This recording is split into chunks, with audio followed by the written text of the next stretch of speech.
Hi. So I've come in today. I wanted to make a video and talk about something that I feel very passionate about. And I'm aware that it may be a little bit of a controversial topic, so I'm interested to see what people think. It's fine. Everyone has their opinion. It's something that, in terms of the healing journey, which I've been on for quite some time, and many people I know have as well, that I call the power of why. And it's not the entrepreneurial, purpose driven why, although it's related. It's the why am I like this story. It's the what happened to make me like this. It's the fact that there isn't anything wrong with me, that things did happen to me that have made life difficult. And it isn't just that there's something not quite right, which is what I believed for a long time. So in understanding what actually happened, I was freed. I was freed from it. And for many people that might be counterintuitive, because there's this sense that, oh, if you focus on the past, you're just hashing up the past and you're being a victim and all of this stuff. But I liken it to having a physical wound. If you try and just bandage over some sort of like boil on your skin, the infection stays there and actually goes down and goes deeper and can go into your bones and infect the whole body.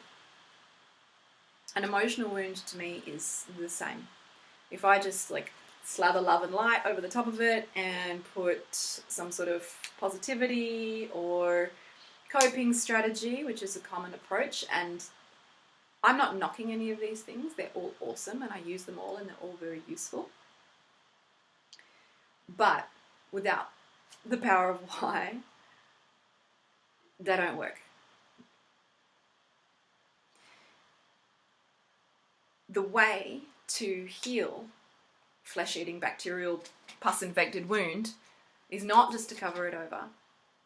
It's to take your thumbs, this is what a doctor will do, I've had this done to me, it's incredibly painful, to take your thumbs, go either side of the wound, press down, dig down deep, underneath, push everything out, push all the pus out. And I see healing on the healing journey, part of the process. This was a game changer for me, and it's made a huge difference in the work that I do with clients, was really understanding that why, was digging down deep, pulling it out, and being able to say, it's not me, I'm not something that's infected, I have this infection, something happened. I am not a victim, but I was a victim of something. So I'm making this video because I want to encourage people who might feel like, oh, the journey's too long, or I'm going down rabbit holes, or I should have got better by now, or I don't know, all the things that I see people talk about and I've experienced myself.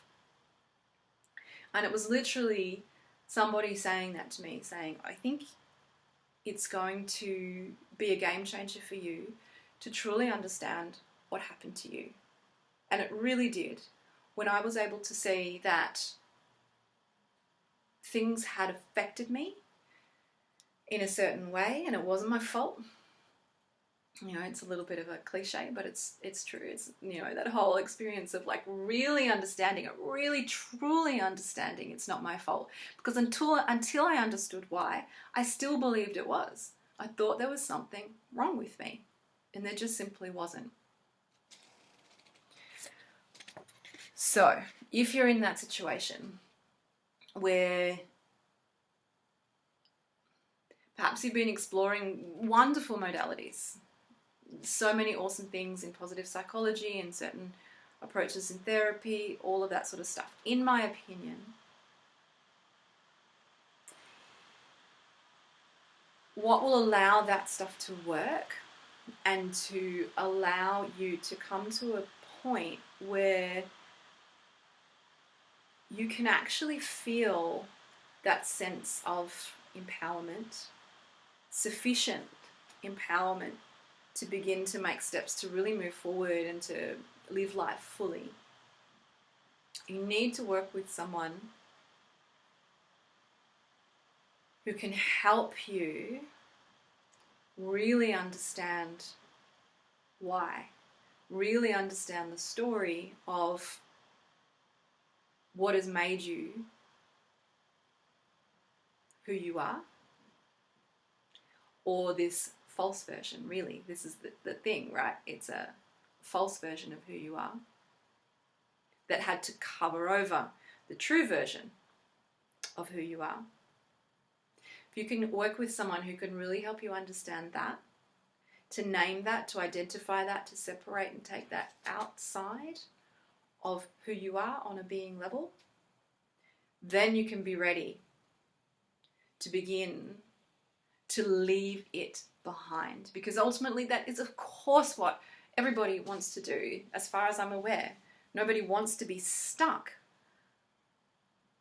And I know these are the accusations that get put to people who are really trying to heal. Oh, you're just focused on the past and you're stuck, and you should just move on and get on with it and let the past go. But the past won't let you go.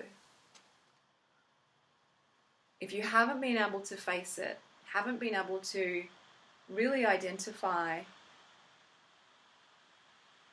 the story of it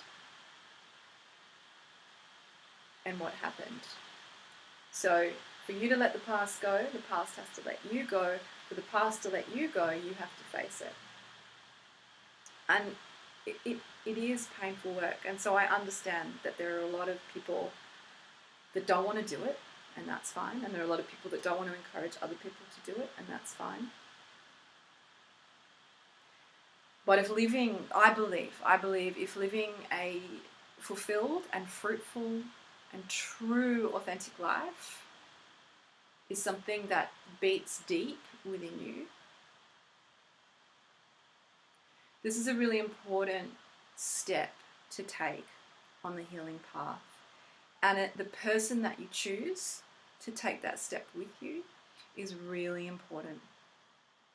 So as you go through your explorations to find somebody, as many of us are, when we have a physical illness or sickness, we don't hesitate to go to the doctor.